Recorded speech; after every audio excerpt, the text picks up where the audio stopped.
Assalamualaikum warahmatullahi wabarakatuh. Alhamdulillahirabbil alamin. Shalatu wassalamu ala asyrafil mursalin sayyidina wa maulana Muhammadin wa ala alihi wa sahbihi ajma'in.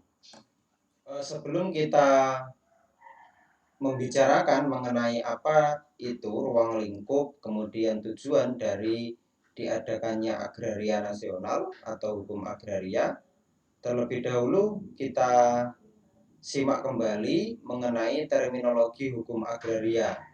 Karena nanti objek atau ruang lingkup hukum agraria akan erat kaitannya dengan definisi atau pengertian dari hukum agraria itu sendiri.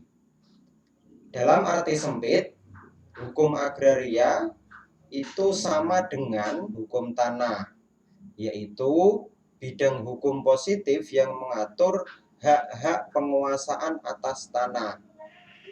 Kemudian dalam arti luas, hukum agraria ini mengatur unsur-unsur sumber alam dan masing-masing unsur dijabarkan lebih lanjut dalam bidang hukum tertentu, meliputi hukum tanah tadi dalam arti sempit, kemudian ada hukum air, hukum pertambangan, hukum perikanan, hukum kehutanan, dan hukum ruang asa. Yang kemudian beberapa komponen tersebut ini dibahas dalam bidang-bidang hukum tertentu. Ada hukum tanah, ada hukum air, ada hukum kehutanan, ada hukum ruang angkasa.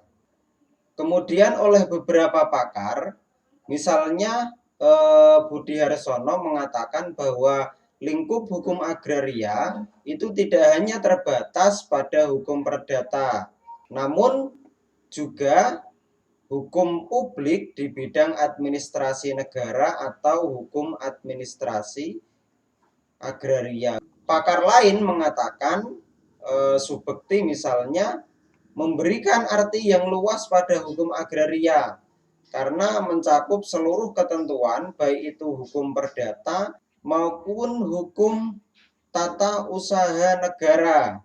Jadi ada 3 komponen meliputi hukum perdata, yaitu hukum administrasi, kemudian hukum publik, dan hukum tata usaha negara, hukum administrasi negara. Jadi kalau berdasarkan pandangan 2 tokoh tadi, maka paling tidak kita dapat menyimpulkan ada 2 pembidangan hukum agraria. Hukum agraria perdata dan hukum agraria administratif. Hukum agraria perdata itu misalnya mengatur mengenai jual beli tanah, mengatur mengenai pewarisan, mengatur mengenai hibah tanah, dan lain sebagainya.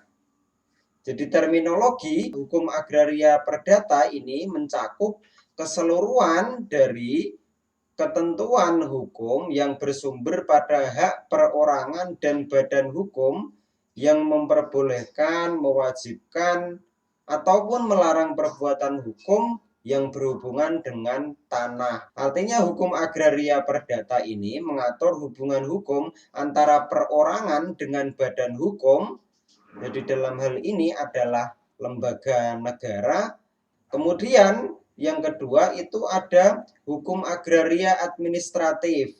Hukum agraria administratif ini misalnya pendaftaran tanah, kemudian pencabutan hak atas tanah. Jadi kalau misalnya ada pendaftaran tanah, maka ini dikatakan hukum agraria administratif. Hukum agraria administratif ini mencakup keseluruhan dari ketentuan hukum yang memberikan wewenang kepada pejabat pemerintah dalam menjalankan politik hukum negara dan mengambil tindakan dari masalah-masalah agraria yang timbul. Berikutnya, jadi setelah Indonesia itu merdeka, kita memiliki undang-undang tersendiri atau regulasi-regulasi hukum tersendiri yang mengatur tentang keagrariaan, yang mengatur tentang hukum pertanahan, yaitu dengan diterbitkannya Undang-Undang Nomor 5 Tahun 1960 tentang pokok agraria, kemudian disingkat dengan UUPA. Jadi ini menandai berakhirnya regulasi-regulasi warisan Belanda, kemudian kita mengganti dengan Undang-Undang Pokok Agraria. Jadi ada beberapa latar belakang, ada beberapa tujuan kenapa Undang-Undang Pokok Agraria ini harus ada. Kenapa kita harus memiliki peraturan di bidang keagrariaan. Yang pertama adalah meletakkan dasar-dasar bagi penyusunan hukum agraria nasional. Artinya ketika kita sudah memproklamirkan diri sebagai suatu negara yang merdeka, secara tidak langsung kita harus mengatur hukum agraria nasional kita tersendiri. Kemudian yang kedua yaitu adalah meletakkan dasar-dasar untuk mengadakan kesatuan dan kesederhanaan dalam hukum pertanahan. Jadi kita tahu bahwa hukum agraria masa kolonial ini memiliki memiliki aturan-aturan yang sama sekali tidak mendukung keadilan, yang sama sekali tidak mendukung kesederhanaan dan unifikasi di bidang pertanahan, di bidang pengaturan keagrariaan. Kemudian yang ketiga, tujuannya adalah untuk meletakkan dasar-dasar untuk memberikan kepastian hukum mengenai hak-hak atas tanah bagi rakyat Indonesia seluruhnya. Ini paling tidak 3 tujuan diterbitkannya Undang-Undang Pokok Agraria pada tahun 1960. Objek kajian dari hukum agraria itu apa? Jadi kalau kita berbicara mengenai objek kajian, maka kita akan menemukan yang namanya objek material dan objek formal.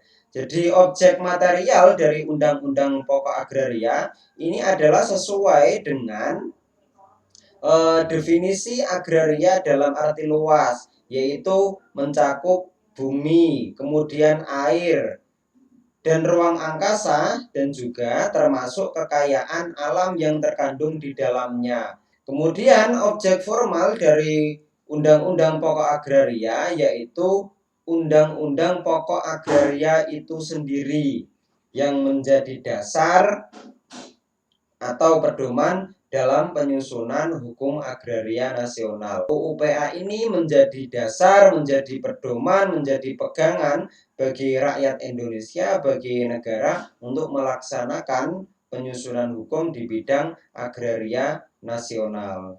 Ini objek kajian dari hukum agraria ataupun undang-undang pokok agraria. Kemudian kita berbicara mengenai hubungan hukum. Kita berbicara mengenai korelasi antara Undang-Undang Pokok Agraria dengan Undang-Undang Dasar 1945 yang tertuang dalam pasal 33 ayat 3. Hubungannya apa? Tapi sebelum ke hubungan hukum antara UUPA dengan Undang-Undang Dasar 1945, pasal 33 ayat 3 itu mengatakan demikian. Bumi dan air dan kekayaan alam yang terkandung di dalamnya dikuasai oleh negara dan dipergunakan sebesar-besarnya untuk kemakmuran rakyat. Pada dasarnya adalah dikuasai oleh negara dan kemudian dipergunakan sebesar-besarnya untuk kesejahteraan bagi rakyat. Jadi artinya hubungan hukum antara Undang-Undang Pokok Agraria dengan apa yang dicita-citakan oleh Undang-Undang Dasar 1945 pasal 33 tadi adalah satu, dengan adanya landasan di pasal 33 Undang-Undang Dasar 1945 ini merupakan sumber hukum material yang digunakan bagi pembentukan hukum undang-undang pokok agraria. Kemudian yang kedua, hukum agraria nasional ini merupakan penjelmaan atas asas kerohanian negara dan cita-cita bangsa, yaitu Pancasila, serta secara khusus merupakan pelaksanaan dari ketentuan pasal 33 Undang-Undang Dasar 1945. Kemudian yang ketiga, salah satu tujuan pembentukan dari Undang-Undang Pokok Agraria itu adalah meletakkan dasar-dasar bagi penyusunan hukum. Penyusunan hukum di bidang agraria nasional yang merupakan alat untuk membawa kemakmuran, kebahagiaan, dan keadilan bagi negara dan rakyat Indonesia. Artinya, Undang-Undang Pokok Agraria ini di samping sebagai pelaksana dari cita-cita Undang-Undang Dasar juga memiliki tujuan untuk membantu negara mewujudkan keadilan dan kesejahteraan yang sebesar-besarnya bagi rakyat Indonesia, terutama di bidang pertanahan, di bidang keagrariaan nasional. Mohon maaf jika ada beberapa kesalahan dalam penyampaian. Kita tutup. Wallahul muwaffiq ila aqwamit thoriq. Assalamualaikum warahmatullahi wabarakatuh.